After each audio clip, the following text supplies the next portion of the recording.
Puedo anunciarlo, hace tiempo que lo venía aguantando y ya la verdad que no podía más. Ya está aquí mi último libro, Cuestión de clase, de la crítica de la sociología a la acción política revolucionaria.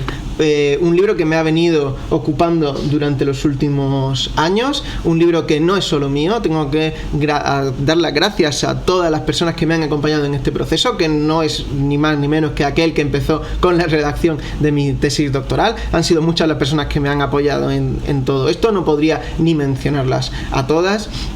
Creo que es un texto bastante completo, que tiene como núcleo esa tesis doctoral, pero que en realidad ha venido sufriendo tantas transformaciones, tantas adiciones, tantos recortes y demás, que ya el texto apenas se parece a aquel, es bastante más pulido, incluye bastante más elementos de interés. Y bueno, pues por eso quería agradecer a todo el que me ha acompañado en ese proceso, también por supuesto a la editorial Bellaterra por todo el trabajo que ha llevado a cabo, y al prologuista Andrés Piqueras, que bueno, prologuista, amigo, uno de los referentes del pensamiento marxista aquí en España, con quien espero estar haciendo actividades pronto, también a razón del libro, y poder conversar y intercambiar ideas, que creo que es de lo más sano, ¿no? Entonces ya os voy adelantando que os vayáis suscribiendo, que vayáis siguiéndome en redes, porque ahí anunciaré las presentaciones del libro y también más contenido que tenga que ver con la crítica de la sociología. Antes de continuar, quería incluir otros dos mensajes que os quería decir. El primero es pedir disculpas por el tiempo que he estado sin subir contenido nuevo al canal. Han sido meses muy complicados, con muchos compromisos profesionales, personales y militantes que me han saturado la agenda y me han impedido dedicarle el tiempo que necesita este canal para tener este tipo de, como digo, contenido, estos vídeos que espero pronto vuelvan y vayan teniendo esa periodicidad que siempre quise que tuvieran. Por otro lado, también, bueno, presentaros mi nuevo escenario. Es el salón de mi casa, me he mudado, así que ya tocaba. Bueno, simplemente nos acompañará. Dicho esto, vuelvo al tema del libro. Disculpadme que hable de él, pero bueno, acaba de llegar y estoy verdaderamente emocionado. Y en relación a él va a ser cómo se organice y se estructure, al menos este vídeo, ya os digo que a lo mejor alguno más, ¿no? El tema central del libro, como digo, es la clase social. Hace tiempo ya investigué ese tema, me ha ocupado en libros anteriores que también discutí sobre la noción de clase social, pero en este en particular decidí entrar directamente a la discusión académica, pero fundamentalmente política al respecto, ¿no? Trato de abordar las diferentes discusiones que tienen que ver con la clase social. En toda la primera parte sobre la noción de clase, y es una discusión directa con la sociología, que ahora os comentaré un poco más. En la segunda parte sobre la relación entre las diferentes discusiones que tienen lugar en relación a la clase, pues por ejemplo las clases medias, clase y género, la élite, etcétera. Todo eso está presente. No digo que estén todas las discusiones que tienen que ver con la clase, pero sí bastantes de ellas, y creo que hay una selección bastante pertinente. Os recomiendo echarle un vistazo al índice y ahí veréis si os interesa o qué partes os interesan más y qué partes os interesan menos. Y hay una tercera parte que me gustaría abordar en otro vídeo específico sobre la relación entre clase social y ciudadanía, donde hay una propuesta política, diría personal, pero en realidad colectiva, que creo que también puede ser interesante y puede ser motivo de cierta polémica. Hoy nos vamos a centrar en una parte de la primera parte. Vamos a discutir sobre la sociología. El libro plantea una crítica de la sociología, que es algo bien distinto de una sociología crítica, y para ello me nutrí de una inmensa cantidad de textos. Estuve leyendo durante meses, prácticamente años, todo lo que encontraba que tenía que ver con la crítica de la sociología. Una selección de todo eso se encuentra al final de este vídeo. Os recomiendo esperar, pasar la entrevista y después de la entrevista escuchar esas recomendaciones. Son algunos de los textos que más me han ayudado a articular una crítica de la sociología, una crítica directa a los fundamentos de esta disciplina. Pero, y ahora os introduzco la parte central de este vídeo, vamos a tener una entrevista con uno de los autores de esos textos, que es Iñaki Gil de San Vicente. Es un militante comunista vasco, así me ha pedido que lo presente, que plantea en su libro Marxismo versus Sociología una retrospectiva sobre cómo los próceres de la sociología, desde los clásicos hasta prácticamente nuestros días, han tenido un compromiso político, a veces explícito, a veces menos explícito, normalmente con causas reaccionarias y siempre contrarias al interés de la clase trabajadora. Por supuesto que hay excepciones, por supuesto que hay sociólogos comprometidos, de izquierdas, obreros, pero la sociología como tal, como disciplina en mayúsculas, la que pone en el frontispicio de nuestras facultades, está especialmente sesgada. Así que nada más, bienvenidos, bienvenidas una vez más al canal y os dejo con la entrevista.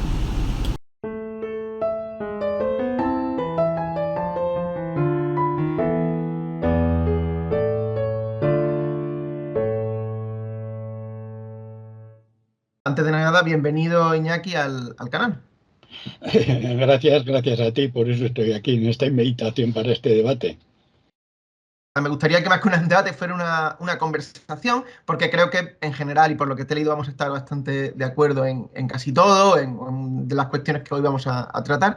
Quería preguntarte por el tema del que va a ser el tema de este vídeo, sobre la cuestión de la sociología. Nos reúne aquí el libro que publicaste ya hace algún tiempo, Marxismo versus Sociología, un libro muy interesante, que creo que está disponible en versión digital y si no por la editorial Bolche. Y sobre todo, la primera cuestión que me llamó la atención es por qué la sociología, ¿no? ¿Por qué decidiste, por la cantidad de disciplinas que hay, estudiar, investigar, hacer una crítica rigurosa? Se nota que has leído bastantes de los autores, de los primores, digamos, ¿no? de los autores más importantes de la sociología. ¿Por qué ese interés por esa disciplina en particular? Bueno, más que interés en el sentido de una especie de capricho, una especie de gusto individual, fue una necesidad. Fue una necesidad, concretamente una necesidad colectiva aquí en el País Vasco, en Euskal Herria, ¿no?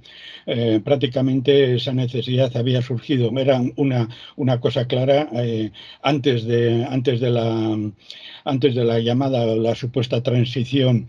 Aquí no existía un sistema educativo autonómico, un sistema educativo específicamente que relacionara, o vasco, que viera el debate intelectual en Euskal Herria. Era prácticamente la universidad, era un copo de la dictadura franquista, y había discusiones dentro de la universidad, pero sobre todo lo que había era una presión impresionante, una presión social, una presión política y una presión, digamos, normativa, cultural, etcétera, de lo que era el españolismo franquista, ¿no? De lo que era, esto se mantuvo hasta finales de los años 70, ¿no?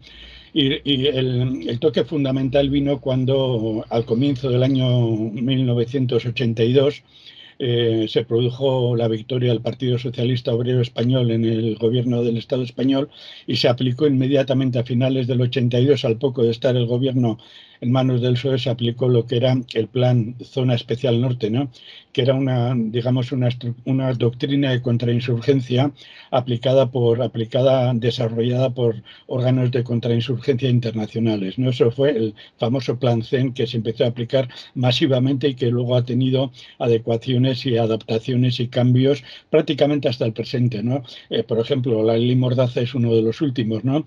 Pero es una aplicación permanente contra Euskal Herria, pero contra todas las clases y naciones del Estado español. Eso por una parte, y eso nos llevó a un grupo de militantes vascos a darnos cuenta de que había una disciplina social que era el conjunto de sociologías, el conjunto de corrientes sociológicas que estaban monopolizadas por el Estado, por la cultura española, y que no había posibilidad de incidir, y que eso abarcaba prácticamente el conjunto de la sociedad, ¿no? Había sociología política, había sociología del trabajo, había sociología de la cultura, había sociología del trabajo, como he comentado, había sociología que se llevaba incluso hasta el tema de las drogodependencias, el famoso, hasta el tema del suicidio, en fin, hasta hacia el tema del consumo. Eso era, digamos, la práctica real, ¿no? Lo que ocurría es que en las condiciones vascas de los años 80, con todo lo que estaba sucediendo, y sobre todo en las condiciones vascas de los años 90, se veía cada vez más que había una coherencia interna, había un interés político de fondo que homogenizaba todo eso, ¿no? Y que eso se sufría, ¿no? y que no había posibilidad de hacerle una crítica. Entonces, militantes vascos decidimos juntarnos y hacer un estudio de esa estructura de sociología en el sentido unitario, ¿no? Y de ahí salió un borrador que fue debatido internamente, etcétera, ¿no? Ese borrador se mantuvo en el debate interno, en la formación interna de lo que era la militancia vasca en aquello, la militancia abertzale, la militancia independentista. Y ese borrador, por circunstancias, llegó a América Latina, a lo que se entiende por nuestra América, ¿no? Y de ahí vino la petición, fíjate, vino la petición en concreto a finales del 2007, del 2000 por ahí, del 2008, vino la petición de si eso se podía debatir en América Latina. Y dijimos que sí, que inmediatamente, ¿no? Y luego ya vino la petición de hacer un libro, ¿no? Y de adaptar la experiencia, el debate que había habido en Euskal Herria, adaptarlo, digamos, a un marco más amplio, que era el marco de nuestra América, al marco más amplio de la influencia que tenía la sociología norteamericana en la situación de las luchas de clases y nacionales y de todo tipo que había en América Latina, ¿no? Y a partir de ahí se elaboró este libro. Este libro lo publicó, la primera edición lo publicó Editorial Trinchera en Venezuela. Y luego a partir de ahí se empezó a publicar en otros sitios y a circular por internet, ¿no? En la red. Ahora este libro se va a publicar ya la cuarta edición, quiero decir, la cuarta edición en el Estado español. La editorial Bolche va a publicar, está ya pedido la edición del 2023, entonces hay varias ediciones ya de este libro. Todavía no hay una adaptación del libro, porque claro, desde que se hizo el debate aquí, un debate colectivo que nos recordaba mucho a la famosa encuesta obrera de Marx de 1880, ¿no? Nos recordaba muchísimo a todo aquello, ¿no? Desde entonces hasta ahora no ha habido una adaptación del libro. Prácticamente han pasado pues 20 años desde que se hizo el grueso del libro y han pasado 13 años, 14 años desde el año 2010 hasta el año 2023. Han pasado 14 años sin hacer una adaptación del libro a las condiciones actuales del imperialismo y a las corrientes más actuales del complejo sociológico, ¿no? Esa es una debilidad que tiene el libro, pero esperamos que en poco tiempo se pueda añadir una presentación y se pueda añadir, ya no es posible hacerlo para la edición del año 2023, pero el libro está debatiéndose también en estos momentos en varios países en nuestra América y esperamos que para dentro de un año o 2 años sí haya posibilidad de hacerle una adaptación y una concreción y una preparación, digamos, hacia las condiciones, por ejemplo, del año 2025, por poner un caso, ¿no? Esa es la realidad del libro. Es un libro que salió de una reflexión interna política, que no fue una voluntad personal mía, un capricho o una evolución intelectual exclusiva mía, sí, como la mayoría. Esto es una cuestión muy clara en la evolución del pensamiento marxista, quitando el marxismo académico que ya comenzó pues prácticamente desde finales del siglo XIX, comienzos del siglo XX, el marxismo académico alemán, el marxismo académico, los marxistas legales rusos, etcétera, etcétera. Luego el marxismo académico de los años 60 y 70 en Europa, el marxismo analítico en Estados Unidos, etcétera. Quitando eso, el grueso del marxismo ha sido por necesidades de militancia y de lucha práctica, ¿no? Entonces, esto también volvió a darse en este caso del libro, ¿no? Una de sus deficiencias es eso, que está sin actualizar a los años transcurridos desde entonces hasta ahora. Y el libro termina con las teorías de Bauman, con las teorías de la ciudadanía de Marshall, muy recientes todas ellas, con del pensamiento fluido, el pensamiento líquido, incluso con Bátimo, del pensamiento débil. Eso es lo que estaba el grueso del debate que había en aquellos años de la década de 2000, finales de la década del 2010, ¿no? Antes de publicarlo, ¿no? Ese es el límite al que llega el libro. Bueno, esta es la realidad del libro, ¿no? Entonces, ahí está, digamos, el origen. El origen del libro es ese, un libro militante, debatido colectivamente, pero a la hora, luego dejado para el debate interno, pero por peticiones del exterior, en este caso de América Latina, donde sí se discutió bastante. El resumen que circulaba, bueno, el borrador, quiero decir, que circulaba en Internet, ya de ahí se dio el salto y se pasó al libro impreso en papel, ¿no? Entonces el libro impreso en papel llevaba ya bastantes ediciones, como digo, ahora va a salir, en el caso concreto de la editorial Bolche, va a salir la cuarta reedición, pero no tiene una actualización, no tiene una presentación desde las condiciones de 2023. Bueno, eso pasa con enorme cantidad de libros marxistas que no pueden ser adaptados por las exigencias de la militancia en estos momentos. De verdad que es interesante, sobre todo lo que comentas del interés práctico inmediato, ¿no? Yo llegué a la crítica de la sociología por otros derroteros, te comentaba hace un momento, ¿no? Que fue un interés, casi una contradicción en términos de investigación plenamente académica, ¿no? Porque en mi caso era un interés sí que académico que después cogió un cariz militante muy importante, y creo que es difícil separar una cosa de la otra, ¿no? Cuando tu desempeño profesional tiene que ver con eso. Pero sí que me llama la atención que a partir de un caso concreto, ¿no? Como el plan que has comentado y la casuística vasca, te llamara no solo a investigar esos planes, sino los fundamentos, ¿no? Ese enfoque tan etimológicamente radical que le das en el libro, ¿no? Que no es, bueno, vamos a ver cómo se plasma esta sociología, que por las circunstancias de la propia sociología, muchas veces para entender los estudios que se hacen, no es preciso remontarse a la lectura de los teóricos, digamos, iniciales, ¿no? De Max Weber y compañía, pues creo que muchos de los sociólogos que se desempeñan como tales muchas veces no son, en su día a día no usan, o al menos no usan conscientemente los planteamientos de Weber, de Durkheim, etcétera, ¿no? Y sin Sí, embargo, sí, ¿sí? mira, en concreto, un segundo, ¿eh? Una de las cosas, muchas cosas, pero una de las especiales que nos llevó a nosotros a estudiar desde la raíz fue la utilización por parte tanto de los partidos políticos que aceptaban el marco autonómico vascongado y navarro, o que aceptaban la Constitución, o que aceptaban las leyes antiterroristas desarrolladas por Alianza Popular, luego desarrolladas por UCD, luego el plan CEN, etcétera, etcétera, con todos los añadidos que hubo, etcétera. Luego vino, como he dicho, el plan Mordaza, antes había venido el plan de la patada en la puerta con el PSOE, la ley Corcuera, un montón de cosas de esas es aquí, a finales de los años 80 y durante todos los años 90, hubo un sistemático estudio sociológico de la realidad compleja vasca para definir cuál era el núcleo duro de la oposición izquierdista e independentista, ¿no? Entonces, muchos centenares, miles de militantes, y no solamente militantes, sufrimos todo eso en la práctica, ¿no? Ilegalizaciones, detenciones, torturas, etcétera, ¿no? Luego vino ya toda la oleada represiva de los años 90, una vez que entró el Partido Popular con Aznar en el gobierno, ¿no? Eso por una parte. Veíamos la aplicación diaria, ¿eh? El propio Plan CEN ya había advertido, se puede mentir. El Plan CEN dice textualmente que hay que mentir a condición de que la mentira sea creíble. Eso está escrito por el PSOE.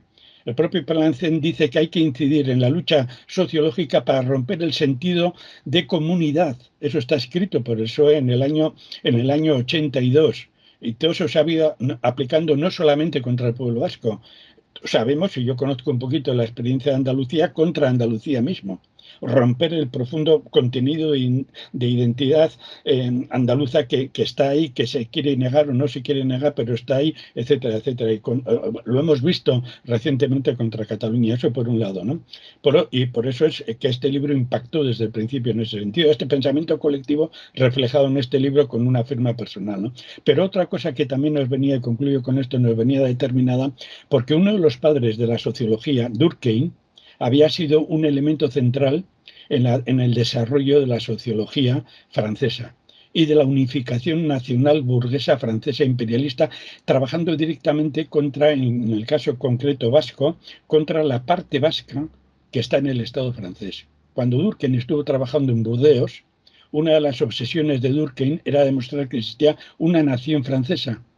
Él estaba en Burdeos, que Burdeos fue el límite de donde antiguamente, según por ejemplo Julio César, llegaba la cultura vasca.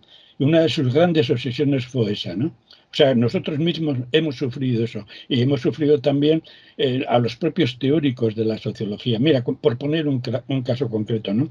Cuando Max Weber estuvo visitando el País Vasco a finales del siglo XIX, en las cartas de Max Weber reconoce la diferencia cultural que tiene el País Vasco la cultura vasca con respecto a la cultura llamada española.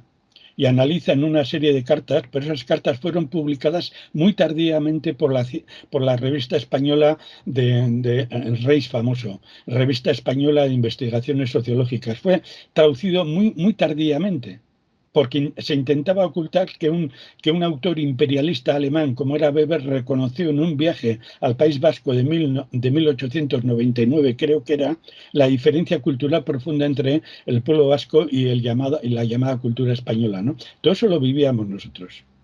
Entonces, fue motivado por eso, porque nosotros teníamos esa pugna interna práctica diaria. El caso de Weber está muy claro. Se ha silenciado esas cartas que reconocían que efectivamente hay una diferencia profunda entre la cultura vasca y la llamada cultura española. Eso te lo pongo como ejemplo de la necesidad práctica de esta reflexión, yendo hasta la raíz, sin contar a Comte, pero yendo hasta la raíz de Durkheim y de Weber, porque nosotros lo sufríamos. Claro, es interesante lo que comentas, porque muchas veces, de hecho, cuando se ponen los padres de la sociología, se crea un tridente, ¿no?, en el que se incluye como una de esas patas a Marx. Luego te preguntaré por eso, porque me parece un tema curioso, cómo la sociología ha convertido a Marx en uno de sus progenitores, yo creo que de manera más o menos ilegítima. Pero los otros dos serían Weber y Durkheim, ¿no? Normalmente se obvian a algunos antecedentes fundamentales comentados ahora, como Comte o como Spencer, que también son de los primeros en emplear el término sociología y con un significado además claramente reaccionario, que es difícil comentar, ¿no?, en las aulas, que ahora también te quería preguntar por eso, ¿no?, que la sociología es vista como una disciplina más o menos progresista, y no por nada. Realmente ha habido autores de la sociología que, visto cómo estaba el campo de las demás ciencias o de las demás disciplinas académicas, tuvieron una vocación algo más progresista que otros, ¿no? O sea, no se puede comparar a los premios Nobel de economía, ¿no?, muchos de los cuales han estado detrás de dictaduras y demás, con los sociólogos insignes como Saskia Sassen, Bourdieu, digo algunos nombres que suenan como perfiles, bueno, más o menos, como digo, progresistas, ¿no? Sin embargo, volviendo a la cuestión de los padres, sí me gustaría que profundizaras un poco más, no sé si a modo de ejemplo, alguno más, o de disciplina, ¿no?, en este pensamiento, tanto de Weber, de Durkheim o de otros sociólogos de estos iniciales, que tú creas que son representativos, ¿no?, que creas que pueden ilustrarnos a por qué el problema no es cómo se haga la sociología, ni de qué sociología en particular, sino de la disciplina misma, ¿no? El problema viene cuando se empieza a hablar ya de la sociología, que ya genera muchos problemas. Luego comentaremos algo más. Mira, en concreto, por ejemplo, en el caso de Durkheim, ¿no? Y ha dicho que, bueno, Durkheim desde un principio se posiciona claramente al principio desde una postura de que no critica duramente al socialismo, no critica duramente a Marx, luego lo va criticando con mucha más ferocidad, pero en la medida en que Durkheim ya va viendo que está creciendo una potencia en Europa, que es Alemania, que hay un problema con Gran Bretaña, que está creciendo otra potencia que es Norteamérica, que ya había crecido adelante, Durkheim va desarrollando una teoría de un nacionalismo francés muy potente, ¿no? Entonces, en esa teoría del nacionalismo francés muy potente, uno de los componentes centrales de todo el pensamiento de Durkheim es buscar las partes aisladas que puedan, aparte que era un conservador muy profundo. Durkheim, por ejemplo, cuando analiza, lo pongo como ejemplo, cuando analiza su célebre libro sobre el suicidio, lo analiza para justificar, entre otras cosas, por qué él se oponía al divorcio y por qué se oponía a una serie de cuestiones en la vida cotidiana. Lo mismo que la teoría de la anemia. La teoría de la anemia, que es una teoría que viene precisamente de la cultura griega, de la cultura judeocristiana, etcétera, la coge Durkheim y le da un contenido totalmente reaccionario, le da un contenido totalmente de que hay personas que van contra la normalidad, que van contra el conocimiento socialmente establecido y que son personas que deben ser sometidas a un seguimiento especial porque tienen un problema interno subjetivo desde una perspectiva individual individual, desde una perspectiva, digamos, de la estructura de orden material y de orden simbólico, etcétera. Pero una cosa que a mí me interesa ahora en estos momentos, comparando Durkheim, lo mismo que Weber, ¿eh? Weber empieza con una teoría, Weber, digamos, empieza influenciado por esa corriente de ese socialismo de cátedra alemán, que él se relaciona con el socialismo de cátedra alemán, empieza con una visión, digamos, de lo que sería la derecha de la socialdemocracia, continúa con esa corriente. Sin embargo, desde un principio ve un problema muy gordo, que ve el problema de los trabajadores polacos en el campesinado alemán y cómo están llevando al paro, etcétera, y en una época al paro a muchos campesinos alemanes, y en una época tan temprana como es finales del siglo XIX, plantea ya medidas para marginar a los trabajadores polacos, que en estos momentos serían medidas claramente reaccionarias, etcétera, etcétera, ¿no? Pero con el tiempo Weber va desarrollando una ideología que es una ideología, digamos, que ampara la estructura burocrática del Estado, sobre todo cuando está en Estados Unidos, muchas cuestiones y con el tiempo llega un momento en que se convierte claramente en el pensador, digamos, progre entre comillas, del imperialismo alemán. Y aquí es un hecho muy significativo. Choca la sociología de Weber con la sociología de Durkheim. Es un choque frontal. Weber no estudia a Durkheim. Y Durkheim tampoco apenas estudia a Weber. Y son dos sociologías que asumen los criterios esenciales de la sociología, que luego veremos, los asumen, pero sin embargo representan imperialismos diferentes, que chocan en la Primera Guerra Mundial. Esto recorre toda la sociología, el grueso de la sociología. Hay sociólogos marxistas que se definen marxistas, hay marxistas que aplican la sociología. En el libro se ponen casos rigurosísimos en ese sentido, ¿no? Pero en el caso concreto de esto, hay claramente un problema de que la sociología en su sentido oficial es una sociología de Estado. Es una sociología de nación burguesa imperialista. El caso del choque no se produce un choque, se produce una ignorancia común mutua en el plano teórico, pero una oposición práctica.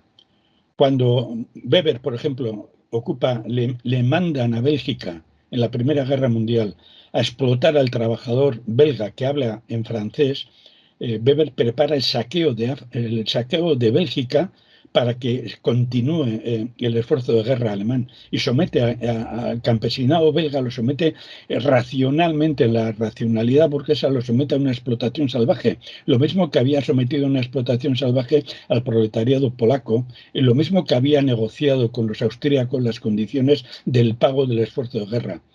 A la inversa, Durkheim está desde la otra perspectiva potenciando el esfuerzo de guerra francés contra Alemania. Son una misma disciplina que tiene los tres componentes básicos de toda disciplina sociológica fundante, enfrentada mortalmente en el campo de batalla. ¿Esto qué indica? Que indica que esa sociología defiende, antes que nada, una concepción de su propia burguesía nacional, Estado nacional. Entonces, eso es lo que caracteriza y eso se va viendo posteriormente en la evolución de todo el sistema capitalista. Se va viendo una y otra vez.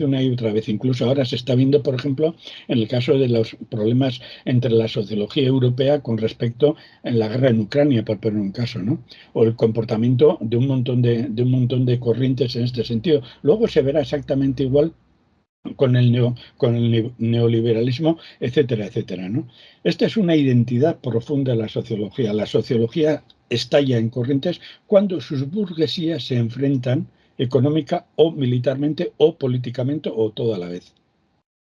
Entonces, claro, una característica que se oculta, se dice, no, Weber tiene los tipos ideales, tiene no sé qué, el protestantismo, que eso ya lo había adelantado Marx y Engels, no sé qué, no sé cuántos, esto y lo otro, ¿no?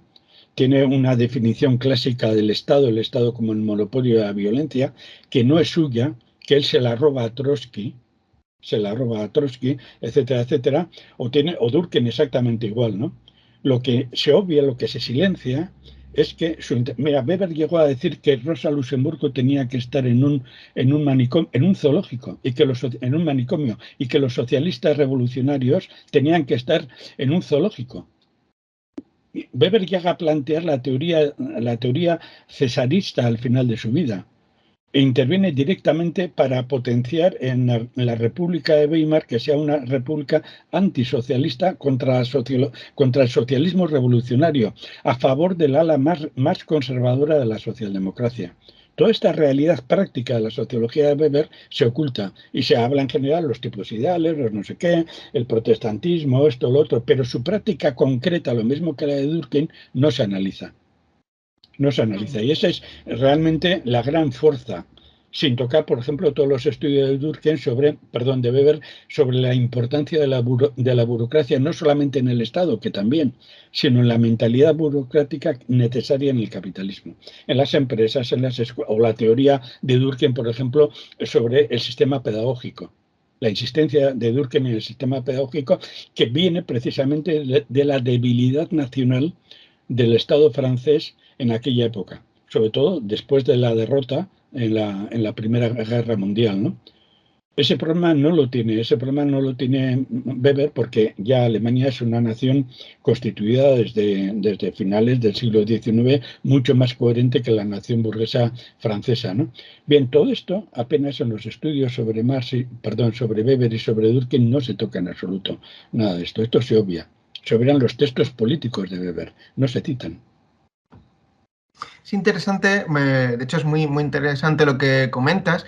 En el libro lo adelantas bastante y lo desarrollas con bastante detalle. Y a mí siempre me ha llamado mucho la atención porque leyendo, Weber tiene un texto muy famoso que en realidad es la transcripción de dos conferencias que se suele conocer como el político y el científico, en el que prácticamente viene a decir que el político y el científico no tienen nada que ver, ¿no? Y que si se quiere hacer bien ciencia, la política no debe jugar un papel. Bueno, ahí remarca su visión del Estado. Es algo un poco más complejo de lo que acabo de plantear, pero por ahí van los tiros, ¿no? Y sin embargo, cuando lees su obra, nunca hay nada más que política. De hecho, en Economía y Sociedad, este libro que se editó póstumamente, hay frases interesantes cuando, al hablar de los intelectuales que estaban promoviendo entonces la Revolución Rusa, habla de inteligencia proletaroide judía. ¿No? Sí. Términos que en aquella Alemania ya nos suenan aquellos polvos, ¿no? de los lodos que vendrían después, ¿no?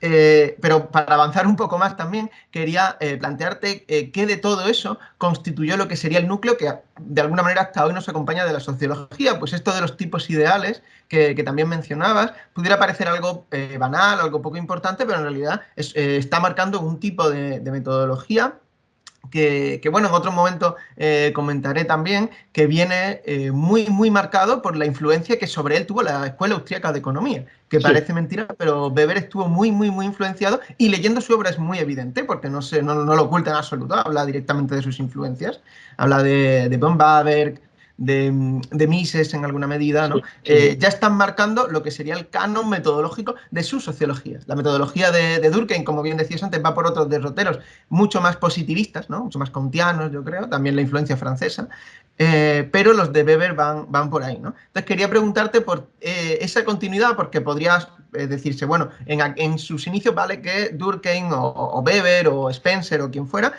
tiene una importante influencia política reaccionaria. Sin embargo, podría pensarse que la disciplina ha evolucionado y ha podido depurar esas intenciones, ¿no? Por eso te quería preguntar un poco cuál es la línea de continuidad de la sociología y que si nos puedes comentar algunos ejemplos un poquito más actuales. Sí, mira, vamos a coger un ejemplo terriblemente actual. El CIS, el aparato sociológico por excelencia del capitalismo español y del Estado español, lleva muchos años sin hacer un estudio a fondo del apoyo o rechazo de los pueblos del Estado español a la monarquía. Sistemáticamente se niega a hacer eso. Se niega a hacer también estudios sistemáticos a fondo, por ejemplo, de problemas profundísimos en el Estado español, como es el problema de las culturas nacionales. Y dentro de cada cultura nacional, la cultura popular, por ejemplo, el pueblo trabajador andaluz con la cultura española de los señoritos andaluces, por poner un caso, y la incidencia que ha tenido toda la política de culturización españolista del PSOE en Andalucía en estos momentos, por no hablar de Galicia o no hablar de Cataluña. El CIS tiene una función muy clara en ese sentido, ¿no? ¿Por qué tiene esa función muy clara en ese sentido? Porque desde Comte, desde Durkheim, desde Pareto, Incluso podríamos retrotraernos hasta Mosca, anterior a Pareto, desde Le Play, en el Estado francés, o desde Weber, etcétera, o desde otros, y hay tres constantes, como mínimo, tres constantes esenciales en la sociología. Primero, como tú has comentado, la fuerza de la concepción de la economía clásica, o más todavía de la economía neoclásica de la corriente austríaca. Eso recorre el grueso de la sociología, porque no hay una interpretación dialéctica de la estructura de producción capitalista. Pero eso está metido ahí en la concepción.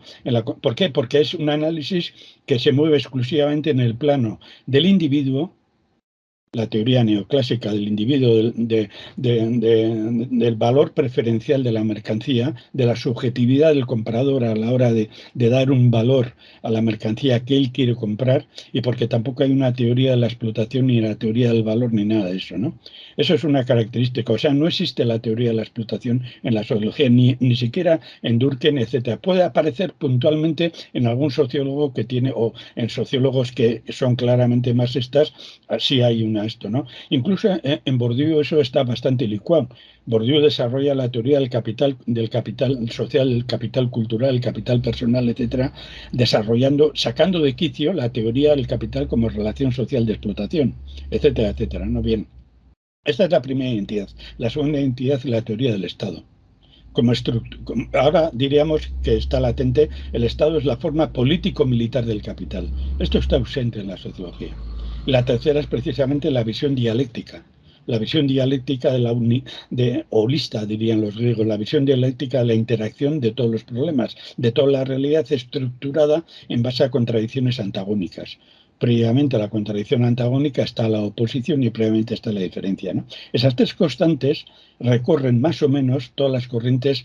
Esas tres constantes se ven, por ejemplo, en Bauman, como hemos comentado, o se ven en estos momentos prácticamente en la incidencia de un montón de escuelas, porque cada país tiene una escuela que domina, o cada burguesía o cada corriente política tiene una escuela. Por ejemplo, hemos visto las corrientes sociológicas que están dentro de la estructura de Podemos en su tiempo, ¿no?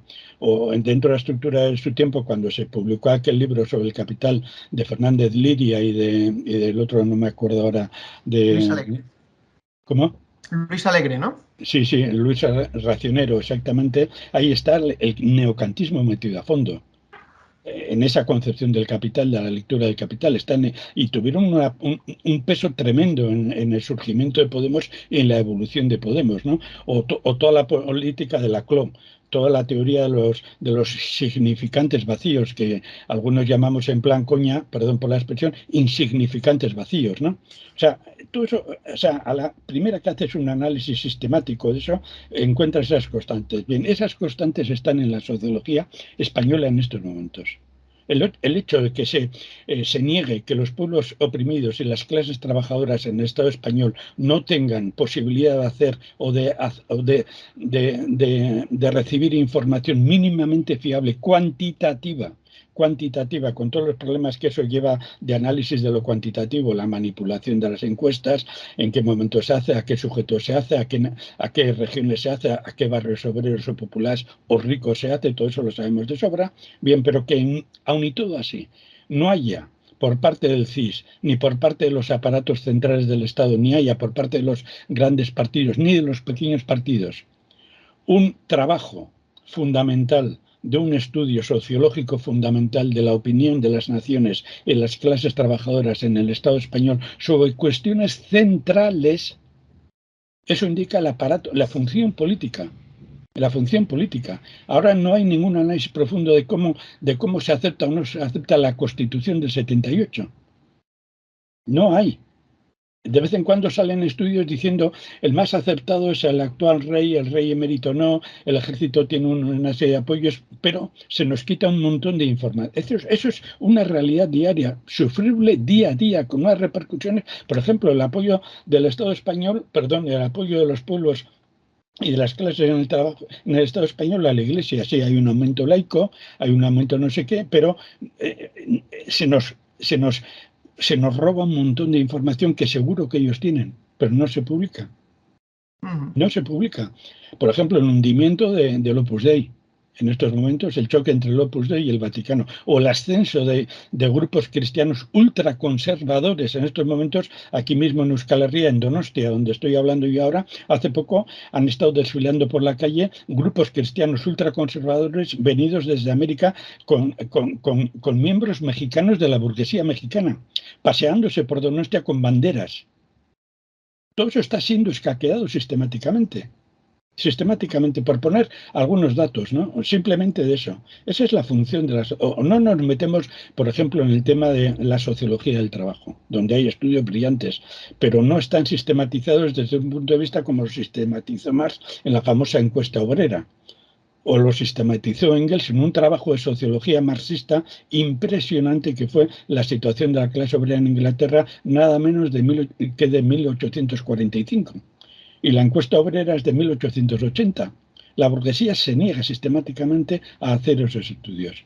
Y eso es un sistema de dominación no solamente cultural, sino también simbólica, inconsciente, de alienación, etcétera, etcétera, ¿no? Eso es lo que ahora está sucediendo. Eso es lo que ahora está sucediendo. No se puede negar todo eso. Por ejemplo, cuando todo el proceso catalán, desde el 16, incluso desde el 14, desde el 2014 ahora, el grueso de la sociología estatal se ha volcado contra la nación catalana. No hace mucho, yo he leído textos de ahí, de Andalucía, hablando de la andalufobia, con estudios rigurosos del racismo español, del desprecio a lo andaluz, que si no hablaban bien, y todo eso basado en un contexto sociológico de dominación de la cultura española como una cultura creada desde arriba. Y no vamos a hablar de los gallegos. ¿Qué es un gallego? Aquel que baja por una escalera y no te enteras si sube o baja. Despreciativo al tope. Anda, que de los vascos y de las vascas no vamos a decir nada. Todo eso está metido en lo profundo del funcionamiento del aparato sociológico español, porque hay una negativa explícita, directa a que todo eso se estudie. En todo caso, puede haber estudios individuales o estudios parciales encargados por colectivos andaluces, catalanes, gallegos, vascos, etcétera, etcétera. Los hay.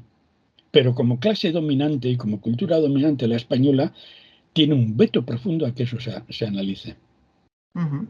Es muy interesante también lo que recientemente comentabas sobre un poco el papel de Marx en eso, ¿no? Antes lo adelantaba y tú lo has dicho, ¿no?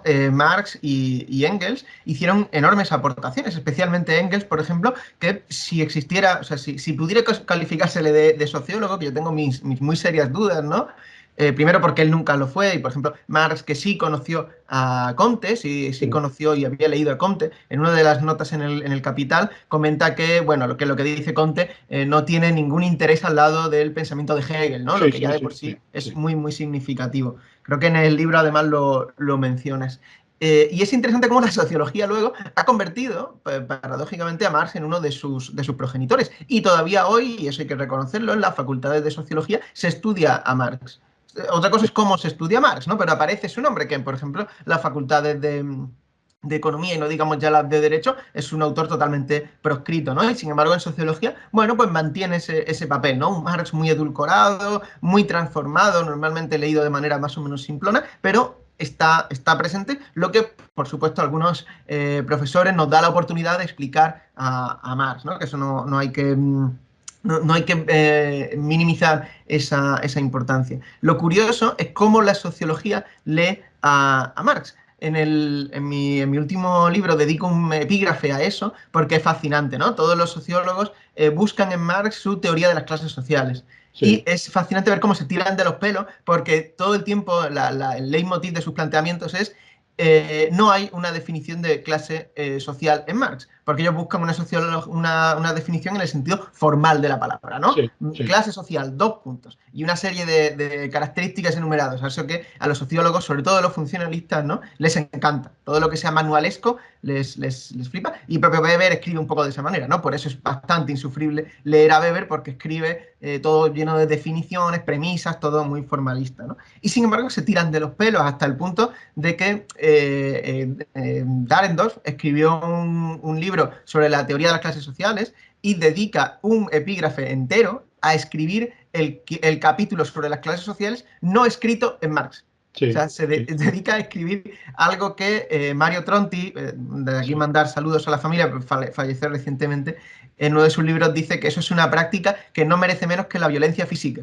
Eh, me decía de manera muy punzante Mario Tronti, ¿no? O sea, dedicarse a escribir un capítulo de una obra no escrita de otro autor, ¿no? Me gustaría saber si hay prácticas similares escribiendo, pues yo que sé, voy a escribir yo un capítulo de Economía y Sociedad de Weber, ¿no? A ver qué pasa. Pero bueno, a donde quería llegar un poco es por qué te parece interesante o por qué crees que puede tener algún interés la manera en la que la sociología recibe a Marx y cómo eso también ha conseguido, como decíamos antes, convertir la sociología en una suerte de disciplina crítica. Lo decía hace un momento, ¿no? O sea, esas palabras como holístico que en otras disciplinas no se escuchan, en sociología está totalmente presente. Hay una sociología crítica muy importante y hay avances muy significativos. De hecho, la sociología marxista, mencionabas el campo de la sociología del trabajo, ha hecho aportaciones inmensas y no se pueden ningunear, ¿no? Todo el debate de Braverman, con lo bueno y Sí, lo sí, malo que tenga, sí. todos los aportes de la sociología, como digo, del trabajo, pero también otras tantas, ¿no? La sociología urbana que decía antes, que nace o que se puede pensar que sus primeros Con pinitos Lefebvre, por ejemplo. o Lefebvre, por ejemplo, exactamente, ¿no? Que está ahí, que está en Harvey, pero también está en la cuestión urbana en Engels, ¿no? Entonces, quería comentarte un poco por eso, ¿no?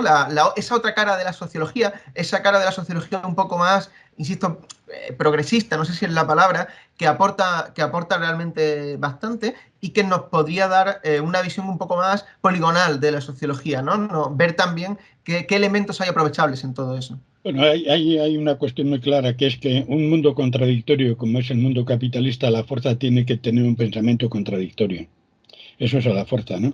Entonces, en la complejidad del estudio de la sociología y el estudio de la realidad de ese mundo contradictorio, hay una cuestión muy clara, y yo en concreto en el libro planteo, simplemente cito el trabajo de Lenin para hacer el imperialismo, la cantidad de libros que se leyó Lenin para hacer los cuadernos de filosofía, la cantidad de libros que se leyó Lenin, o la teoría de Mao Zedong del que no haya leído no tiene derecho a hablar en una asamblea, etcétera, etcétera, ¿no? Todo eso, o la exigencia, por ejemplo, la crítica de Engels a Kautsky, diciendo que digamos que ¿cómo era esto? Que las estadísticas que utilizaba Kautsky no eran las correctas y no estaban bien tomadas, y luego Kautsky tuvo que comprender todo esto, o la defensa que hizo Marx de sí mismo, o que hicieron las hijas de Marx cuando se le acusó a que una cita y una referencia en el Capital no era correcta, ¿no?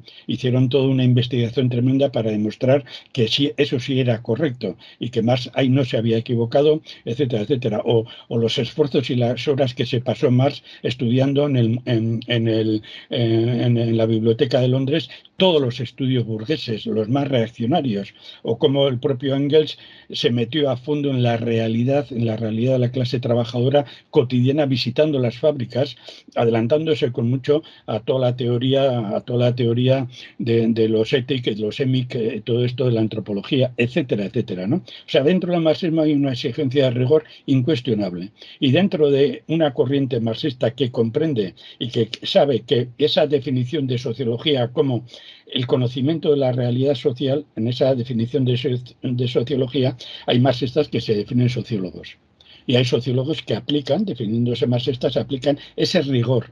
Bravender es uno de ellos. El libro de Bravender es de obligada lectura, pero no solamente es el único, no solamente es el único. Dentro de la sociología del trabajo hay verdaderas maravillas, y de otras sociologías y otras disciplinas concretas hay verdaderas maravillas de un rigor impresionante, y que encima dan el salto posteriormente a una síntesis cualitativa dialéctica de todos esos problemas. Pero si tú te fijas, Antunes, por ejemplo, en estos momentos Antunes, el brasileño, ¿no? Antunes el brasileño es uno de los sociólogos del trabajo más sólidos que hay en estos momentos, y él es claramente marxista, ¿no? Podríamos poner, pero para no caer en la pedantería, no vamos a extendernos ahí, podríamos poner esos ejemplos, pero luego está la otra parte.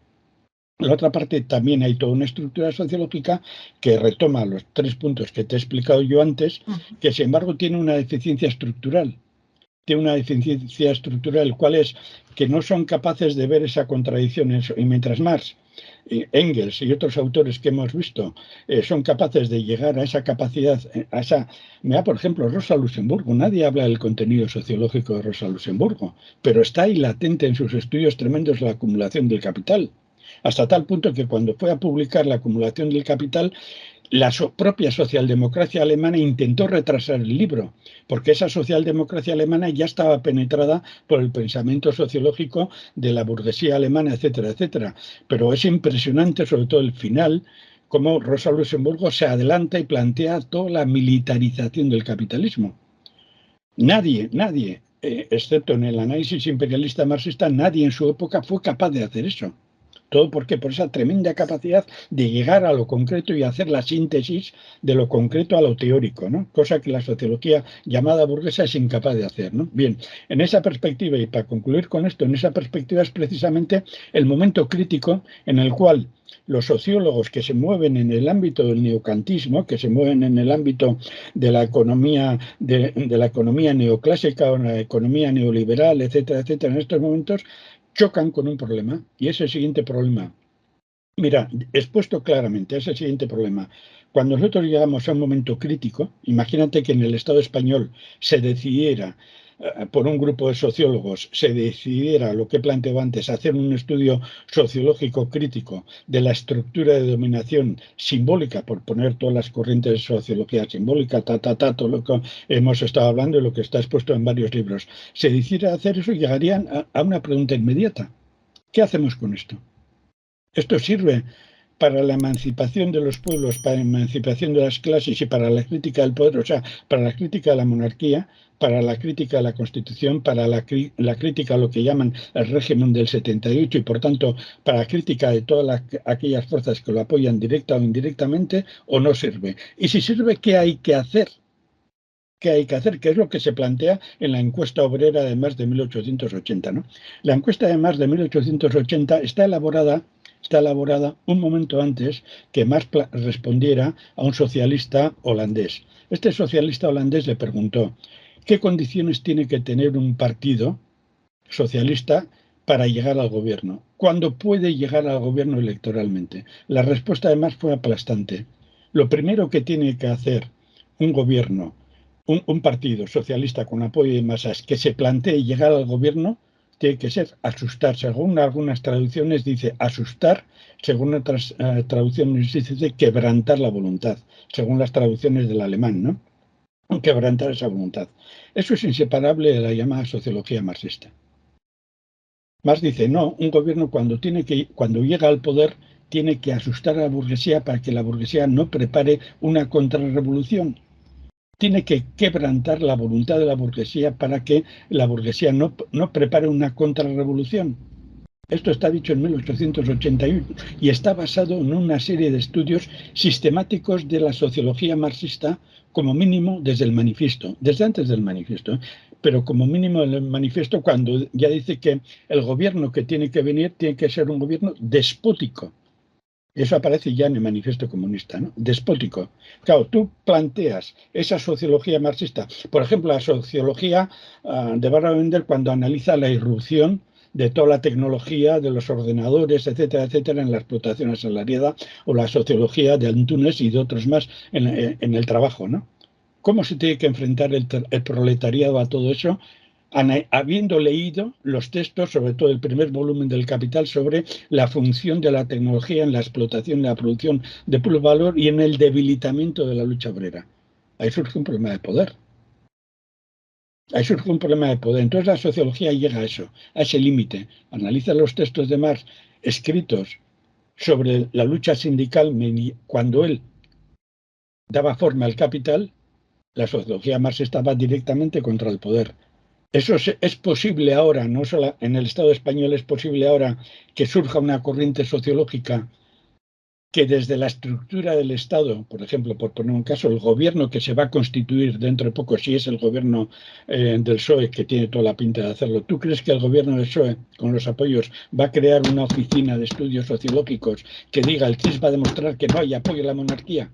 El CIS va a demostrar que los pueblos del Estado español están hasta las narices, pues no se atreven a decir cómo están porque están alienados o porque tienen miedo a la ley Mordaza. ¿Tú crees que eso se va a hacer? No se va a hacer. Esas son las grandes diferencias que hay entre el contenido revolucionario del marxismo y su componente sociológico marxista y el contenido reaccionario de la sociología. Ahí está el momento crítico. Eso es lo que en estos momentos está tocando. ¿Eso de dónde viene? Viene de Comte, viene de Durkheim, viene de Pareto, viene de Weber, como primera generación, que si luego vamos dando salto a la segunda generación y analizamos la sociología de finales del siglo XIX en Estados Unidos, quedamos impresionados.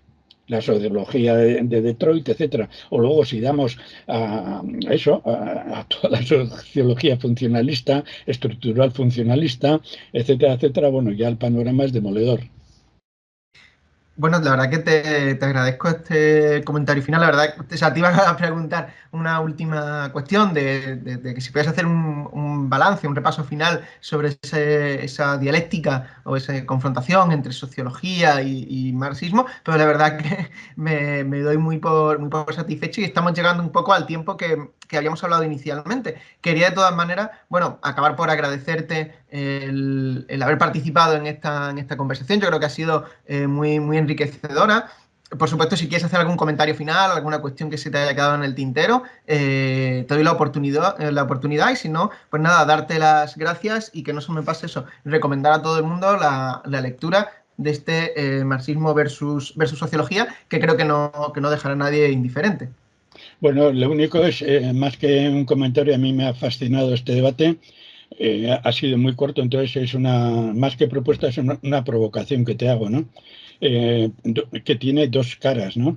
Me imagino que como andaluz y como en lo que más denominaba la industria de la educación, esta frase sale en Marx, la industria de la educación, ¿eh? O sea, aquí no hablamos de pedagogía, ni de pedagogía griega, ni de nada, hablamos de la industria de la educación y tú sabes que es una industria controlada por el capital y por el Estado, que es la forma político-militar del capital, ¿vale?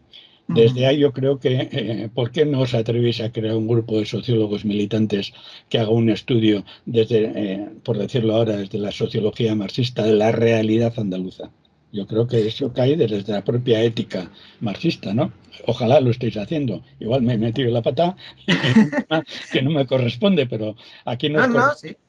La verdad que es un tema interesante. Yo, bueno, tengo muchos colegas, compañeros, incluso algún camarada sociólogo, y, bueno, tenemos grandes discusiones, tanto en Andalucía como en Madrid también, que hay otro grupo muy importante. Yo colaboro mucho con la Fundación de Investigaciones Marxistas y ahí, Sí, bueno, sí. tenemos muchas discusiones sobre estos temas. Yo hace tiempo que me gustaría, lo que pasa es que al final lo he dejado en una parte de mi libro, redactar un texto que le quería llamar Contramanual de la Antisociología Ah, o antimanual de la contrasociología. Pero la verdad que no me da la vida y al final la academia no premia ese tipo de publicaciones, ese tipo de investigaciones y bueno, de algo hay que vender la fuerza de trabajo y de momento sí. me ha tocado eso.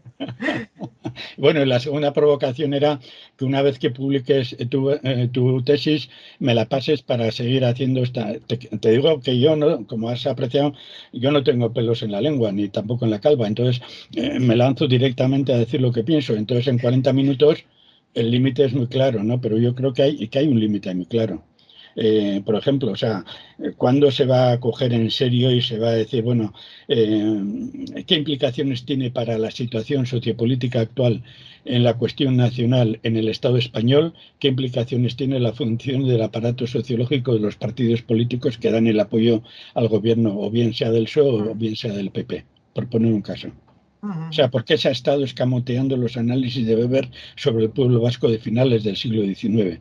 Por poner otro caso, ¿por qué se ha estado escamoteando la función de Durkheim para aumentar el nacionalismo francés y para poner una educación francesa que ha destruido el euskera en nuestro país y el catalán en Perpiñán?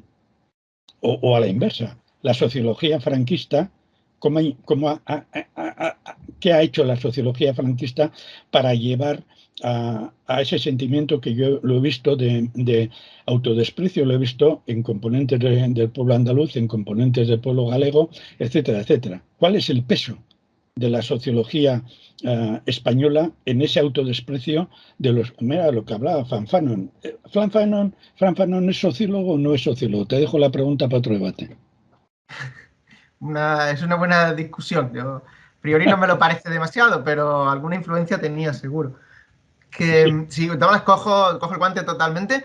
Me comentabas que a lo mejor pronto venías por aquí. Yo ojalá pronto subir por aquellos lares, a ver si tenemos este tipo de discusiones como hay que tenerlas en un foro más público, más abierto y no esta pseudo democratización que ofrecen las nuevas tecnologías. A ver si podemos coincidir y discutir sobre Fanon y sobre todas estas cuestiones que hemos dejado abiertas. O te recomiendo que busques, que está accesible, el terrible la demoledora crítica que hizo un texto de los años 70 de la Universidad de Filosofía de La Habana sobre las ciencias sociales norteamericanas.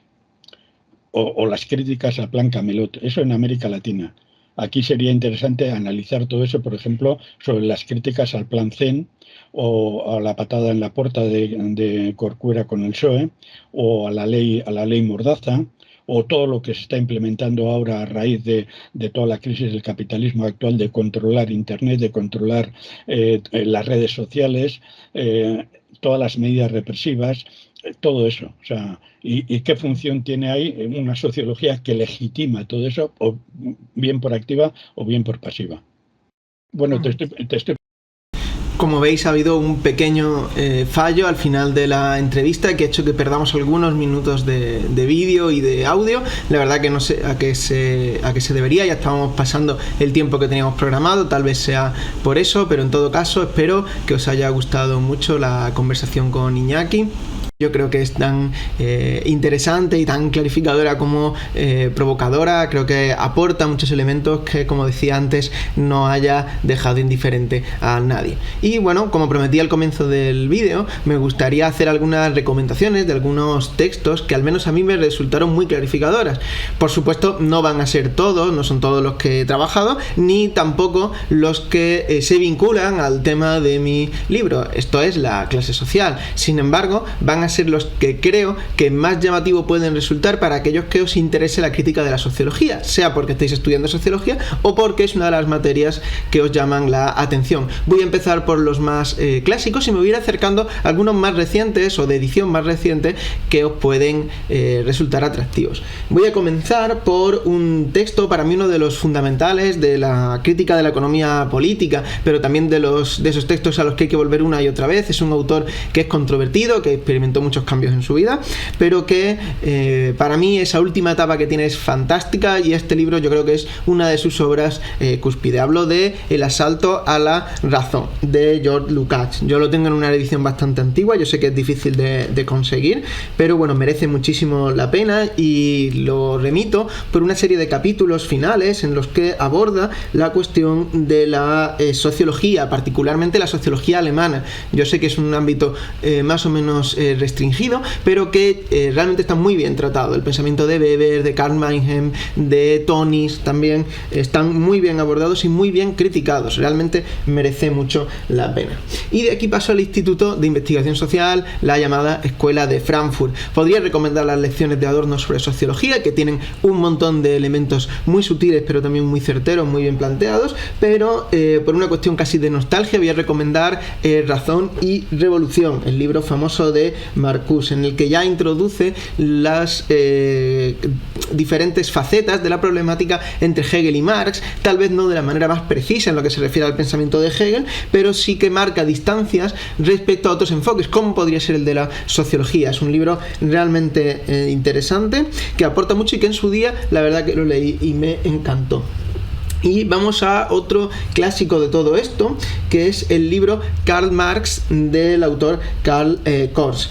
Como curiosidad, es un libro editado por una colección del ABC, pero la traducción es de Manuel Sacristán, realmente está bien. Y bueno, en el texto también hay muchas referencias a la sociología de una manera un poco incipiente cuando estudia el contenido de esa disciplina. De ahí pasamos, no quería olvidarme por supuesto, del libro Marxismo versus Sociología de Iñaki. Es un libro muy interesante que, más que ir a ese elemento radical, teórico, de profundización en lo que tiene que ver con el pensamiento de Weber o de otros autores, sí que hace un análisis digamos diacrónico por diferentes autores de la sociología y cómo se han ido significando políticamente con sus planteamientos. Realmente es interesante y merece la pena. Como digo, tan provocador como el pensamiento de Iñaki, ya poco más os puedo comentar después de que lo hayáis escuchado. Y de ahí vamos al que para mí es de los más precisos en este tema y en el que me gustaría detenerme un minuto, que es Marxismo y Sociología de Rigoberto Lanz. Para mí es un texto fundamental, lo encontré de casualidad, sé que hoy no es tan sencillo de conseguir, y lo llamativo es su subtítulo, ¿no? Para una crítica de la sociología marxista. Y es que en este texto se plantea una cosa muy clara, y es que no es posible una sociología marxista. El texto es también muy provocador, tiene un montón de elementos que a mí por lo menos no me convencen del todo, pero es súper sano y entre sus cuestiones una de las más sanas que he tratado además de replicar en mi último libro, que es que da la oportunidad de escribirle el prefacio a Michel Ovi, un autor marxista con quien no comparte la hipótesis fundamental del libro, y da la oportunidad de que Ovi le haga todo un comentario crítico respecto al mismo contenido del libro, al cual él responde, si no recuerdo mal, en un posfacio situado al final del texto. Creo que merece la pena y creo que es muy recomendable. Algunas de sus críticas son fundamentales y recoge otros de los elementos más interesantes. Para seguir, un autor que yo no sé si calificaría como el más marxista, pero que merece la pena por lo que sería el planteamiento general del texto, que es Ideología y Teoría Sociológica, de Irving Zeitlin, de Amorortu Editores. Es uno de los textos que llaman bastante la atención, porque todo el libro está dedicado a probar una hipótesis que resulta bastante clara en realidad, y es que todos los clásicos de la sociología desarrollaron su pensamiento en contraposición al pensamiento de Marx, con lo que contribuye a desvirtuar o a tumbar esa idea de que Marx fue un sociólogo al uso, ¿no? Una especie de otra visión más, nada que ver, ¿no? La mayoría de los sociólogos pensaron directamente contra Marx.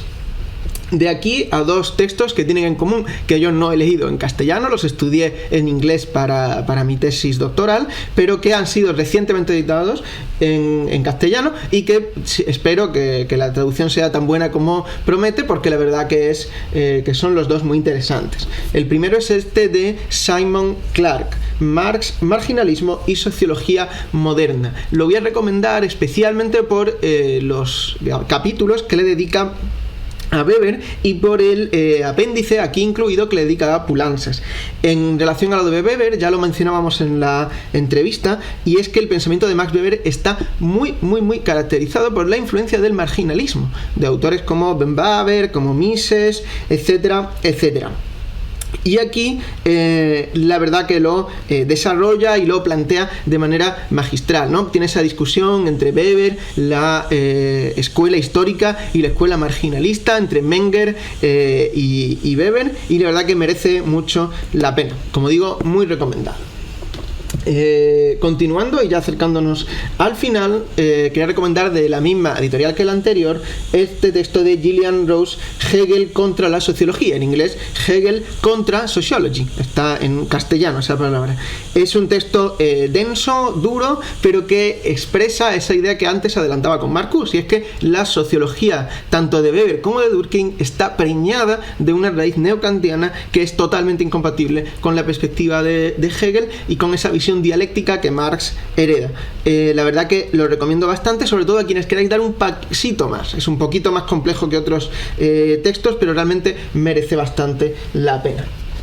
Y termino con uno que conecta directamente con mi objeto de investigación, y es que no me resisto a recomendar este libro de Nicole Laurin Fernet, Las teorías funcionalistas de las clases sociales, y el subtítulo es Sociología e ideología burguesa, en el que analiza la cuestión de las clases sociales en diferentes autores.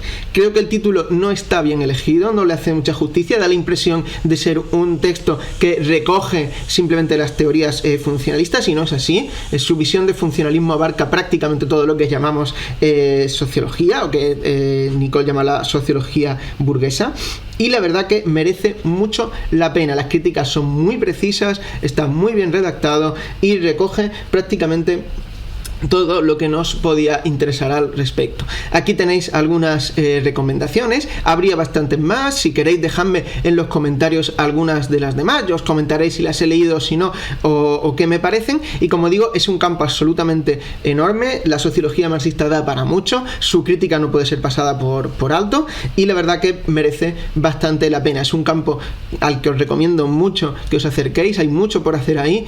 Y bueno, nada más, con esto termino el vídeo, nos vemos pronto.